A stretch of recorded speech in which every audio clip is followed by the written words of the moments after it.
আসসালামু আলাইকুম রহমতুল্লাহ। প্রিয় শিক্ষার্থী ভিউয়ার্স, সবাইকে শুভেচ্ছা জানাচ্ছি ন্যানো কেয়ার ফিজিক্স চ্যানেলের পক্ষ থেকে, ন্যানো কেয়ার ফিজিক্স পরিবারের পক্ষ থেকে। আমরা এখানে দুটি টপিক লিখে রেখেছি, লিফটের ক্ষেত্রে টান বল নির্ণয় এবং লিফটের মধ্যে বস্তুর পতনের সময় নির্ণয়। অ্যাকচুয়ালি দুটি টপিক না বলে আমরা এটিকে কম্বাইন একটি টপিক বলতে পারি, এবং নিউটনীয় বলবিদ্যার এটি একটি এক্সট্রা টপিক। কখনো স্টাডি করানো হয়, কখনো হয় না। তবে যারা অ্যাডভান্স লেভেলের প্রিপারেশান নিতে চাও তারা অবশ্যই এটি শিখে রাখবে। আর এই লেকচারের আগেও রেকর্ড হয়েছে, বাট কোথায় আছে, কখন আপলোড হয়েছে কিনা আমরা জানি না। তবে সরকারি মহিলা কলেজের জসিন্তা জিনিয়া ও ফাইনাল প্রিপারেশন ব্যাচে ও অনেক পড়াশোনা করছে রিসেন্টলি, এবং এই লেকচারটি যে নাই আমার পুরো প্লে লিস্টে, ও এই চাহিদাটা দিয়েছে। বারবার অনুরোধ করার কারণে আমি ভাবলাম যে এই লেকচারটি রেকর্ড করি নতুন করে, এবং আশা করি যে সবার উপকার হবে ওর বদলতে। তো সবাইকে অগ্রিম শুভেচ্ছা জানিয়ে শুরু করছি। এই জিনিসটি বোঝার জন্য তাহলে আমাদের দুটি সুন্দর শব্দ যুক্ত হয়েছে, টান বল এবং লিফট। টান বলের ব্যাপারে ধারণা থাকতে হবে। টান বল একটি আলাদা টপিক, ওইখানে বিশদভাবে পড়িয়েছি। সেই জিনিসটি জাস্ট এখানে অ্যাপ্লাই হয়ে লিফটের ক্ষেত্রে টান বল নির্ণয় করব। কিন্তু তারপরেও কারো যদি এটি জানা না থাকে তাহলে তার একটু শিখতে অসুবিধা হবে। ওর জন্য আমি টান বলের বিষয়ে অল্প একটু ধারণা দেওয়ার চেষ্টা করব। হ্যাঁ, ও যেন কিছুটা ধারণা পাই, ওর যেন এটা শিখতে সুবিধা হয়। আর লিফটের মেকানিজম, যেমন যে যন্ত্রাংশগুলো ব্যবহার হয় সেটা তুমি দেখলে পরে সুবিধা হতো। তো না দেখলেও তুমি একটু কল্পনা করতে পারবে। অথবা আমার বাড়িতে যখন লিফট লাগাচ্ছিল তখন আমি ওইখানে কয়েক মিনিটের মনে হয় ভিডিও করে রাখছিলাম। ওখান থেকে অল্প সময়ের একটি ভিডিও দিব, যে লিফটের ভিতরে যে আয়রনের দড়ি অর্থাৎ আয়রন ওয়্যারগুলো থাকে, যার উপর দিয়ে লিফট উপরে নিচে স্লাইড করে, তাহলে এই টান অ্যাকচুয়ালি সেই কিন্তু ফিল করে, আমরা সেটি নির্ণয় করব। হ্যাঁ, আমরা তাহলে দুটো বিষয় জানবো, এক হলো টান বল আর লিফটের ব্যাপারে অল্প একটু ডেমো ভিডিও দিতে পারি। এটি আমাদের বাসায় লিফট লাগানোর সময় ভিডিও ধারণ করেছিলাম। ভিতরে দেখতে পাচ্ছ আয়রন ওয়্যার বা লোহার তার রয়েছে।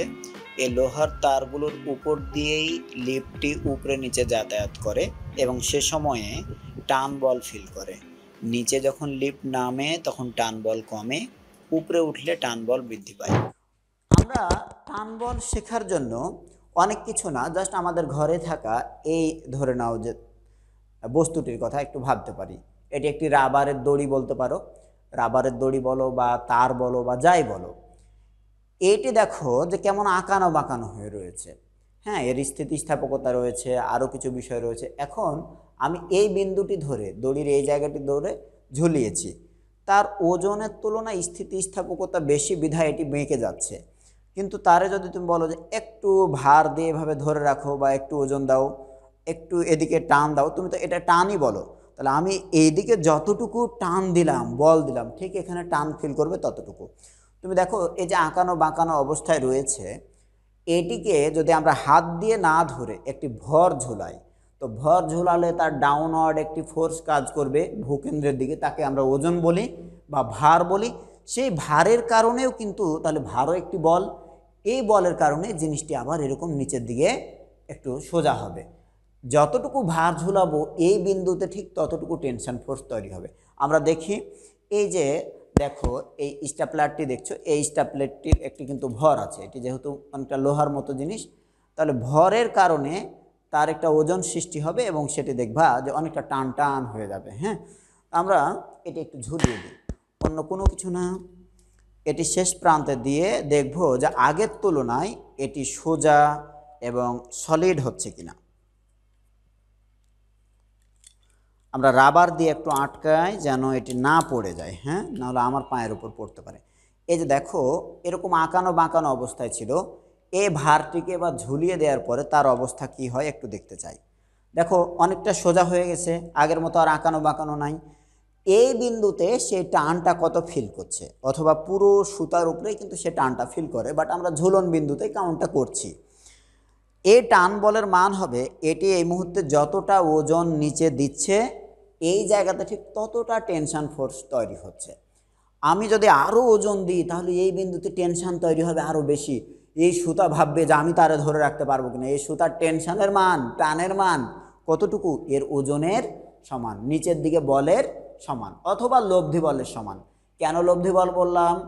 যদি কখনো এই সুতাটি এরকম একটি ভার আছে, আবার বিভিন্ন কারণে হয়তো নিচের দিকে নামাচ্ছি বা উপরের দিকে উঠাচ্ছি, তাহলে উপরের দিকে উঠাবো নামাবো, তখন ওই বস্তু একটি ত্বরণে উপরে উঠবে অথবা একটি ত্বরণে নিচে নামবে। আবার এর ওজন রয়েছে, এই ওজন আর ওই ত্বরণজনিত যে বল, মানে ত্বরণ এ যদি হয় আর ভর যদি এম হয়, তাহলে এফ সমান এম এ, তাহলে ওই এফ বল আর ওজন বল এদের মধ্যে যে আপেক্ষিকতা বা লব্ধির যে মান, এই লব্ধি বলের সমান হবে আলটিমেটলি টান বল। ঠিক আছে? তো লিফট কিন্তু স্থির অবস্থায় থাকে। এখন তাহলে এই বস্তুটি স্থির আছে, স্থির অবস্থায় তাহলে লিফটে টান কত সৃষ্টি হবে? উপরের দিকে। নিচের দিকে ওজন যত, উপরের দিকে টান ঠিক তত। আমরা এখান থেকে অল্প একটু ধারণা নিলাম, বাকিটা এবার চিত্র এঁকে এই জায়গাতে আমরা শিখব। হ্যাঁ, খেয়াল করবে যে এই টান বলের ব্যাপারে, তাহলে যদি একটি শক্ত সিলিং বা ছাদের কথা বলো, সেখানে একটি দড়ি ঝুলিয়েছ, এই দড়িতে যদি এম ভরের বস্তু এই মুক্ত প্রান্তে রেখে দাও, এম ভরের বস্তু ডাউনওয়ার্ড একটি ওজন কাজ করবে, অর্থাৎ ভূকেন্দ্রগামী, সেটা হলো এমজি। এমজি ওজন যদি কাজ করে, সুতার উপরের দিকে টান বলের মান হবে টি। এই স্থির অবস্থায় এবং যদি সুতাটি ছিঁড়ে না যায়, তাহলে যে টানটা ফিল করবে সেই টানের পরিমাণটা হবে ঠিক এই ওজন বলের সমান। আরও এখানে অনেক কথা রয়েছে, আমরা ইজিয়ার ওয়েতে বললাম, বাকিটা টান বলে গিয়ে তুমি আপেক্ষিক গতি, টান বলের পরিবর্তন ইত্যাদিগুলো আমার লেকচার থেকে শিখতে পারো। হ্যাঁ, আচ্ছা, এবার তাহলে তোমারে একটি লিফট এঁকে দেখাই। একটি লিফটের গল্প যদি বলো, লিফটের এইরকমভাবে হয়তো কোনো একটা পজিশানে অনেকগুলো দড়ি দিয়ে একটা লিফট বাঁধা রয়েছে। তো অনেকগুলো দড়ি না দিয়ে আমরা জাস্ট দুটি দড়ি দেখাইলাম, অর্থাৎ আয়রন ওয়্যার। লিখে দাও আয়রন ওয়্যার। লোহার তার, এই লোহার তার ধরে নাও এইরকম একটা শক্ত সিলিংয়ের সঙ্গে আটকানো। এবার একটি লিফটের চেম্বার দিই আমরা, নিচে এইরকম একটি লিফট চেম্বার রয়েছে। এই লিফট চেম্বারটির, হ্যাঁ, তাহলে এই যে আয়রন ওয়্যার দেখছো, তার উপরে এটি স্লাইড করে উপরে যায় আবার নিচে নামে। হ্যাঁ, এইখানে লিফট চেম্বারের তুমি যদি বলো, আমরা যে থিওরিটা মোটামুটি শিখি, এই থিওরিতে লিফট চেম্বারের ভরকে আমরা কাউন্ট করি না। তাহলে মনে রাখবে, এখানে প্রথমেই লিফটের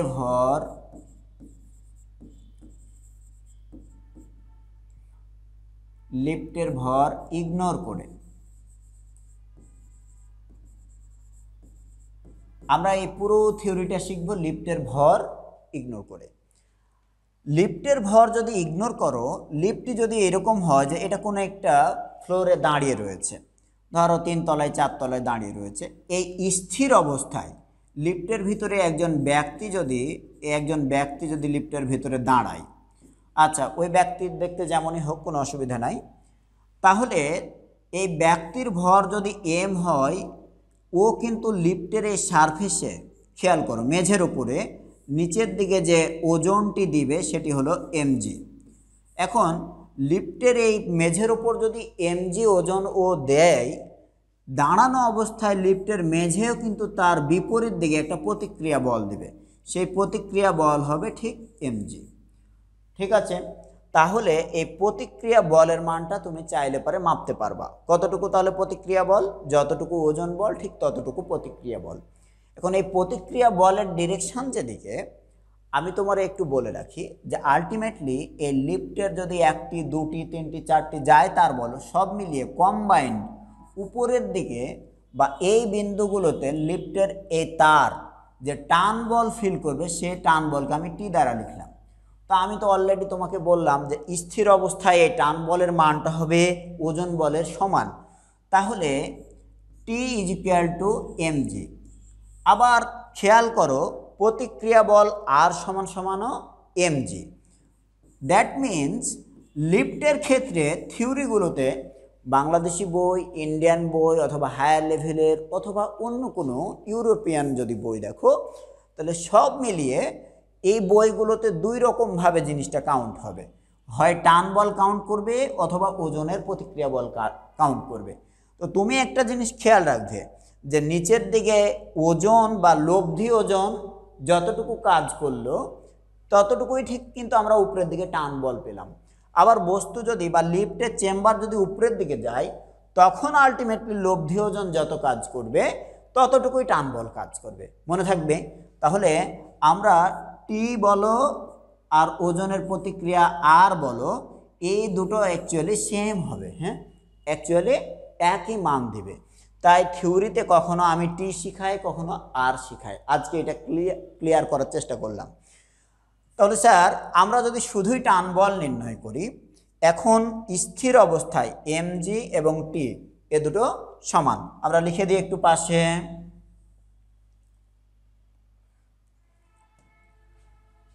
এক নাম্বার কেস, স্থির অবস্থায়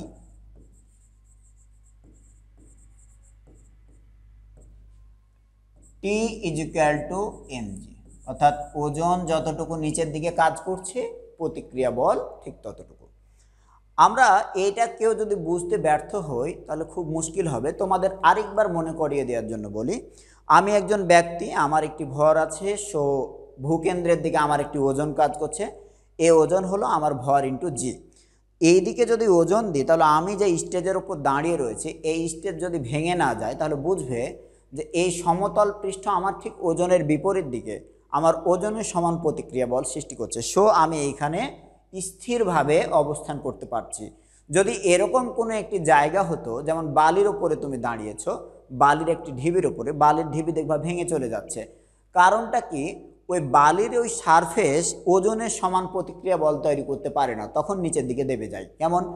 তাহলে এইখানে খুব সুন্দর করে খেয়াল রাখবে যে লিফটের চেম্বার এই মুহূর্তে যতটুকু নিচের দিকে আমি ওজন দিচ্ছি, এই লিফটের সারফেস ঠিক ততটুকু প্রতিক্রিয়া বল দিয়েছে এবং টান বলের মান হবে ঠিক এই ওজন বলের সমান। কখন? যদি লিফটের ভর ইগনোর করি। দেন সেকেন্ড কেস হচ্ছে যে আমার লিফট নিচের দিকে এবার গতিশীল। তো লিফট নিচের দিকে একটা ত্বরণে নামছে, ধরো লিফট এ ত্বরণে নিচে নামলে, এ ত্বরণে নিচে নামলে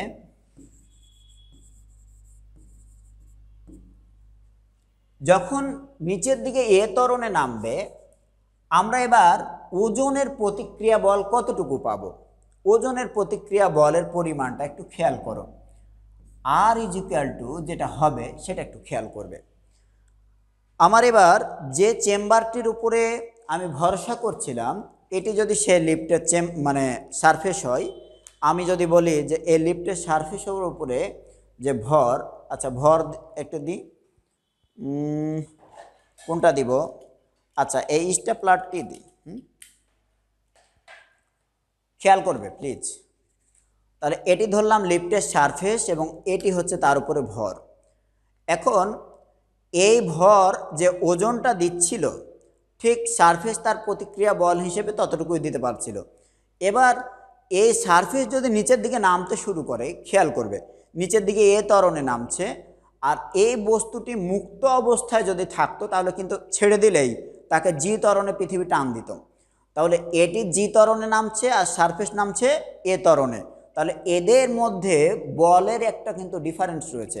এখন এ দুটো কে কত বলে নামছে আমি একটু বলি। তাহলে লিফটের ত্বরণ এ হলে তার নিম্নমুখী যে বলের পরিমাণ তুমি সেটা বলতে পারো F1 = m × a। এই ফোর্স নিয়ে নামছে, একটি ত্বরণে নামলে তাহলে তার একটি বলও থাকবে, এ কারেসপন্ডিং বলের মান m এ। আর ঠিক সে সময়ে তুমি যদি বলো যে এই বস্তুটিকে কিন্তু পৃথিবী জি ত্বরণের নিচের দিকে টান দিচ্ছে, তাহলে বস্তুর ওজন বল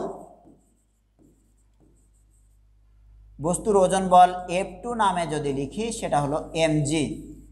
এই যে খেয়াল করবে, এই বস্তুকে যদি আমি নিচের দিকে একটি তল না দিতাম, সারফেস না দিতাম, তাহলে এই বস্তু কিন্তু mg বল নিয়ে ডিরেক্ট পড়তো, এটা আমি জানি।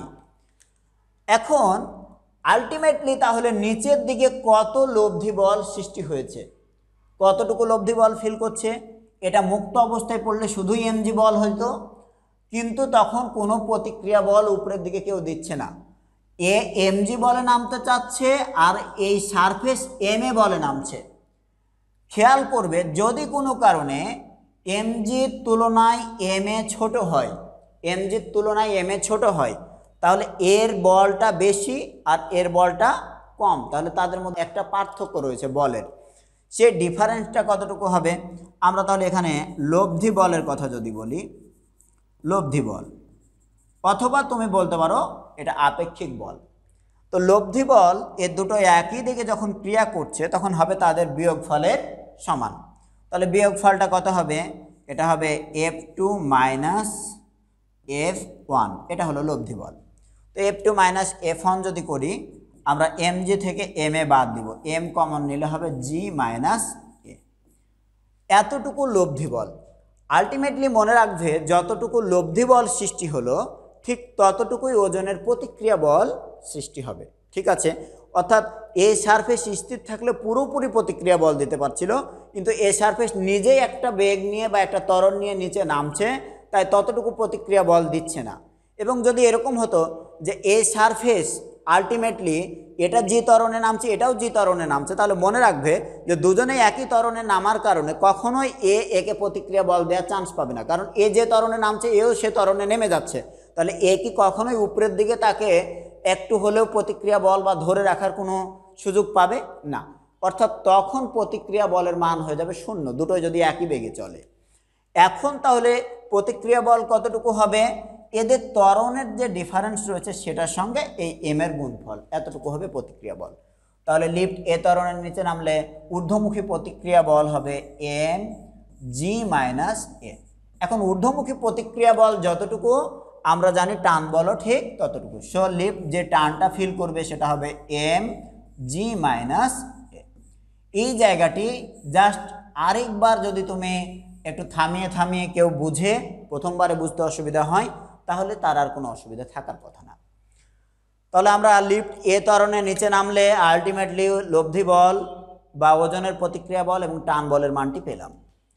এবার আমরা তাহলে তার পরবর্তীতে চিন্তা করতে পারি যে লিফট যদি এ ত্বরণে উপরে উঠে, তাহলে লিফট এ ত্বরণে উপরে উঠলে তখন লব্ধি বলের মান কিন্তু চেঞ্জ হবে। আমরা সেই মানটা একটু দেখি। 3 নাম্বার দিলাম যে লিফট জি ত্বরণের নিচে নামলে, জি ত্বরণের নিচে নামলে, যদি জি ত্বরণের নিচে নামে তখন লিফট যে বল নিয়ে নিচে নামছে সেটা যদি বলি mg, আবার লিফটের সারফেস অ্যাকচুয়ালি, আবার বস্তু যে ত্বরণ নিয়ে নামছে সেটা হচ্ছে সে বলের পরিমাণ হচ্ছে mg। তাহলে লব্ধি বল যদি বলো, লব্ধি বল F সমান সমান F1 বা F2 minus F1, difference actually কত হবে? 0।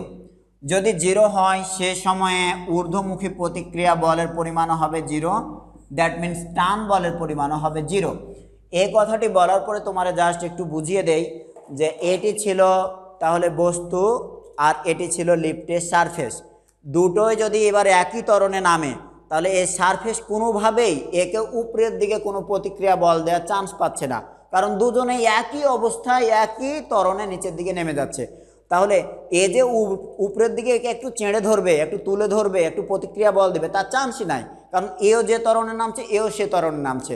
তাহলে দুটোই যদি একই ত্বরণে নামে তাহলে উপরের দিকে কোনো প্রতিক্রিয়া বল দেওয়ার চান্স পাবে না, এই জন্য প্রতিক্রিয়া বলের মান হবে 0। এটুকু বুঝলে পারে খুবই ভালো। আবার এরপরে তুমি যদি বলো যে লিফট এবার নিচে না নেমে উপরের দিকে যাচ্ছে, তাহলে তার বিপরীত গল্প হবে, বিপরীত দিকে যখন যাবে তখন লব্ধি বলের পরিমাণটা হবে যোগ। এজন্য 4 নাম্বার কেসে আমরা যদি বলি যে লিফট এ ত্বরণে উপরে উঠছে,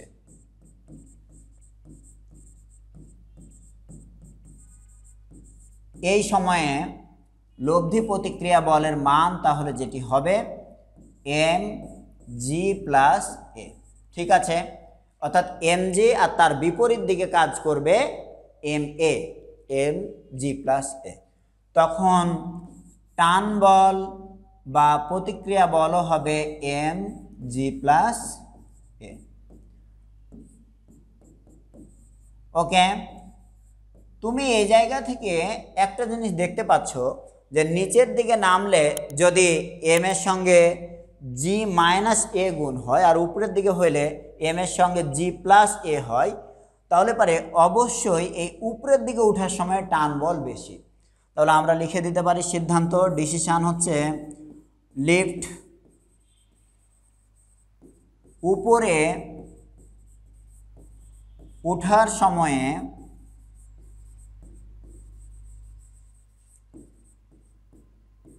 টান বৃদ্ধি পাবে। তাহলে সুতার টান বাড়বে কখন? লিফট যখন উপরে উঠবে।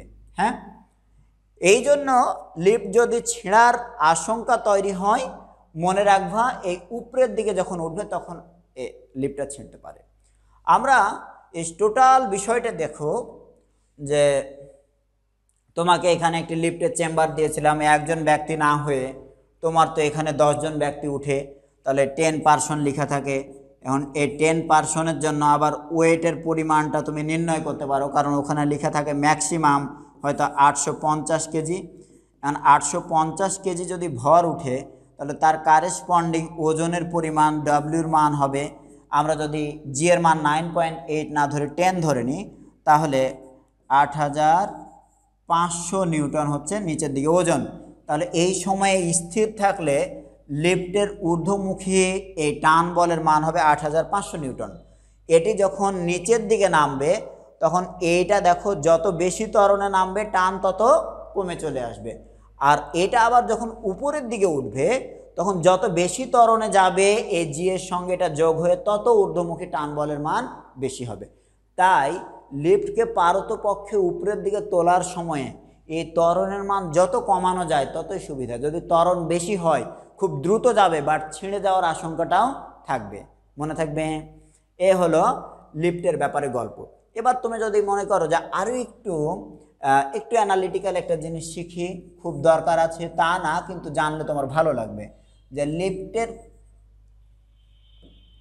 লিফট এ ত্বরণে নিচে নামলে, এই জিনিস তুমি অলরেডি শিখেছো। এ ত্বরণে নিচে নামলে but a is greater than g, এই অবস্থায় জি এর চেয়ে এর মান বেশি, এই অবস্থায় কি হবে? তাহলে এই টান বলের মান আমরা দেখেছিলাম বা ঊর্ধ্বমুখী প্রতিক্রিয়া বলের মান আমরা দেখেছিলাম এম জি মাইনাস এ। এই এর পরিমাণ যদি জি এর চেয়ে বেশি হয় ভাই আলটিমেটলি, তাহলে এ রেজাল্ট হবে নেগেটিভ। ঠিক আছে, নেগেটিভ প্রতিক্রিয়া বল কীরকম? তাহলে লিফটের যে চেম্বার ছিল আগে, এই চেম্বারে দেখো ওই ব্যক্তির ওজন কাজ করছিল নিচের দিকে, ডব্লিউ ছিল নিচের দিকে, আর তার উপরের দিকে ছিল প্রতিক্রিয়া বল আর। তাহলে প্রতিক্রিয়া বল আর এর ডিরেকশানে ঊর্ধ্বমুখী, এদিকে আর ধরে নাও পজিটিভ। তাহলে এইখানে আর এর মান নেগেটিভ অর্থটা কি হবে? আর এর মান নেগেটিভ অর্থ হবে যে তাহলে আর এর ডিরেকশান চেঞ্জ হয়ে যাবে, আর এর ডিরেকশান এদিকে চলে আসবে। তাহলে এর সাপেক্ষে এটা হলো আর এর ডিরেকশান নেগেটিভ। এখন এই আর এর ডিরেকশান নেগেটিভ কখন পাবে ভাই? তাহলে অবশ্যই ওই ব্যক্তির যে ওজন, ওই ব্যক্তির ওজন এবার ডব্লিউ উপরের দিকে কাজ করবে। তাহলে লিফটের ছাদের দিকে যখন গিয়ে তার মাথা ঠেলে দিতে চাইবে তখন তার প্রতিক্রিয়া বল এই দিকে কাজ করবে। এখন এটা কখন হবে? যদি একটি লিফটের মেকানিক্যাল ত্রুটি ঘটিয়ে ফেলো, মেকানিক্যাল ইঞ্জিনিয়ার বা সিভিল ইঞ্জিনিয়ার যারা এখানে সংশ্লিষ্ট ছিল তারা এমন কাজ করেছে যে লিফটের ত্বরণ, এই অভিকর্ষ ত্বরণ 9.8-এর চেয়ে বেশি দিয়ে ফেলছে। বেশি যদি হয়ে যায় তখন আলটিমেটলি লিফটের ভিতরে থাকা সমস্ত বস্তু ব্যক্তি সব লিফটের সিলিংয়ে গিয়ে মাথা ঠেকে থাকবে এমনি, তখন প্রতিক্রিয়া বল নিচের দিকে। বুঝছো? তাহলে বেশি বেগ হইলে আর বস্তু নিচের দিকে ওজন ফিল করবে না, বস্তু গ্র্যাভিটির চেয়েও বেশি ফোর্স ফিল করবে উপরের দিকে। এটুকু বুঝলে খুব ভালো। এবার আমরা তাহলে সেকেন্ড যে টপিকটি ছিল লিফটের মধ্যে ওজন নির্ণয়, সেইখানে আমরা একটু যাব। লিফটের মধ্যে বস্তুর পতনে সময় নির্ণয়, এই টপিকটি আমরা একটু দেখি। খেয়াল করবে যে একটি লিফটের মধ্যে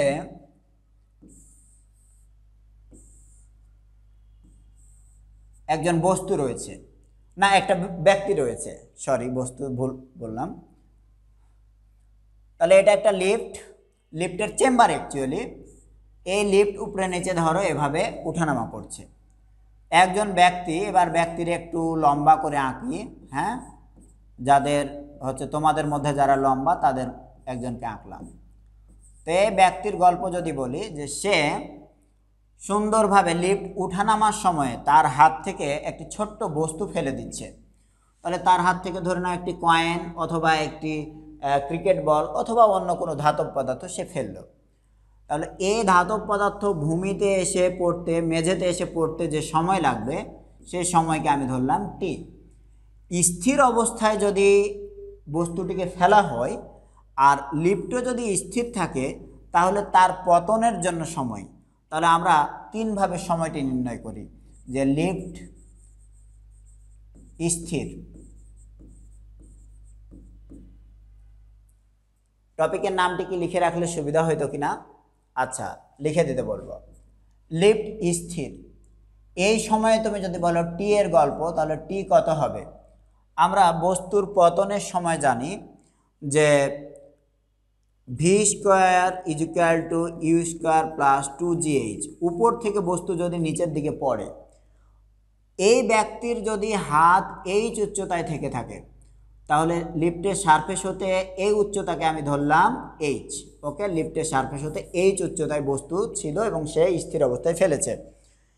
এইখানে কেয়ারফুলি দেখবা যে সে স্থির অবস্থায় ফেললে তার আদি বেগের মান 0। সো আমরা পেলাম ভি স্কোয়ার সমান সমান 2gh। আল্লাহ, এটাতে তো সময়ের ব্যাপার নাই নাকি? না, তাহলে এই সূত্র চলবে না। যেটা সূত্র দিতে হবে, যে সূত্রটি আমরা দেব সেটি হচ্ছে h is equal to u t plus half g t square. একই সঙ্গে যেখানে এইচ এবং টি সময় এবং উচ্চতার ব্যাপার, এটা তাই না? সময় এবং উচ্চতার মধ্যে সম্পর্ক স্থাপন। এইখানে খেয়াল করো যে সে স্থির অবস্থা থেকে ছেড়েছে, অতএব আদিবেগ 0। ইউ এর মান যদি 0 হয় তাহলে এইচ এবং টাইমের যে রিলেশনটি থাকছে সেটি হচ্ছে এইচ সমান হাফ জিটি স্কোয়ার। খুব ভালো কথা। এবার টাইম টি যদি নির্ণয় করতে চাও, 2 এদিকে গুণ হবে আর জি দিয়ে ভাগ হবে, দেন রুট হবে। অতএব টি সমান যেটি পেলাম টয়েস এইচ ডিভাইডেড বাই জি, তার উপরে ওভার রুট। তাহলে টি এর এটি হচ্ছে সাধারণ সমীকরণ পাবা কখন? যদি লিফট স্থির থাকে। লিফট স্থির থাকলে টয়েস এইচ ডিভাইডেড বাই জি, এইরকম সময় পেলাম। এবার আমার গল্প হচ্ছে যে লিফট যদি নিচের দিকে নামে, এটা 1 নম্বর কেস। 2 নম্বর কেস হচ্ছে লিফট নিচের দিকে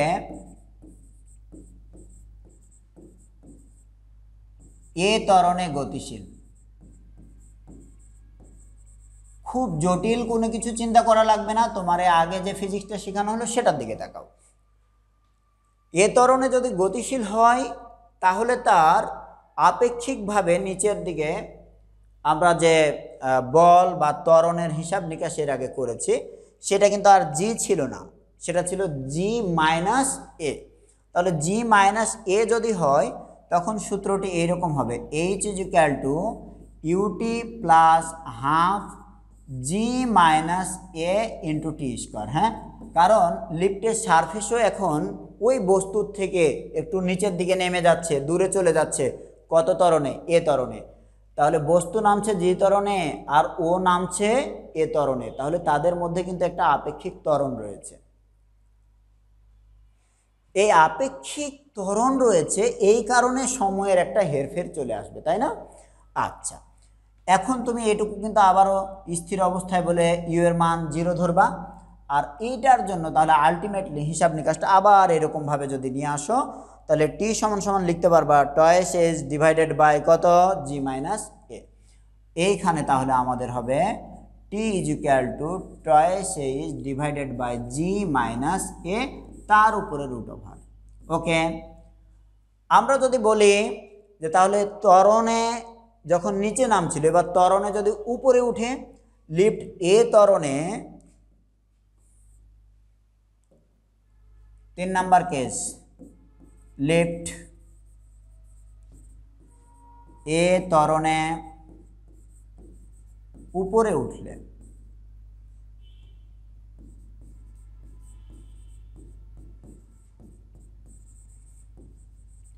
তখন টি সমান হবে root over twice h divided by g plus. Okay, এই হলো লিফটের এই মেঝে স্পর্শ করার জন্য একটি বস্তু ছাড়লে যে সময় লাগবে সেগুলো নির্ণয়ের সূত্র। ওকে, সবাই ভালো থাকো এবং এই টপিকটি যদি তোমাদের মানে ভালো শিখে যাও তাহলে তো জানাবে, কোনো অস্পষ্টতা থাকলে আরও বেশি জানাবে, তাহলে আমি চেষ্টা করব আরও একটি সাপোর্টিং ভিডিও দেওয়ার। ভালো থাকো সবাই।